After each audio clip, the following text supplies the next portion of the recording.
பெற்றோர்களை ஒரு புள்ள எந்த இடத்துல கொண்டு போய் நிறுத்துறானோ அந்த இடத்துல அவனை கொண்டு போய் அவனுடைய பிள்ளைகள் நிறுத்தாத வரைக்கும் அவனுக்கு அல்லாஹ் மௌத்தை கொடுக்க மாட்டான். மௌத்தை கொடுக்க மாட்டான்.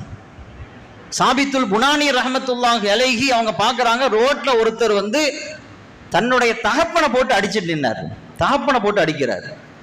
என்னப்பா பெத்த தகப்பனை போட்டு அடிக்கிறியாப்பா அப்படின்னு கேட்டாங்க. அப்ப அந்த அடி வாங்கி கொண்டிருந்த தகப்பன் சொன்னாரா, உத்துருக்கு அவரை விட்டுருங்க, அவர் அடிக்கட்டும், அவர் அடிக்கட்டும். என்னப்பா உன் பையன் உன்னை போட்டு அடிக்கிறான், மரியாதை இல்லாம நடக்கிறான், ரோட்ல நின்று உங்களை இந்த மாதிரி பண்றான், விட்டுருங்கன்னு சொல்றீங்களே.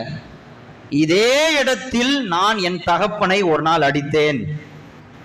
இதே இடத்துல என் பையன் இன்னைக்கு என்ன எங்க வச்சு அடிக்கிறானோ அதே இடத்துல என் தகப்பனை நான் அடிச்சேன். அதற்கு தண்டனையாகத்தான் அல்லாஹ் தஆலா எனக்கு இப்படி ஒரு காட்சியை அல்லாஹ் ஏற்படுத்தி இருக்கிறான். என் பையனால் நான் அடிக்கப்படுகிற நிலை.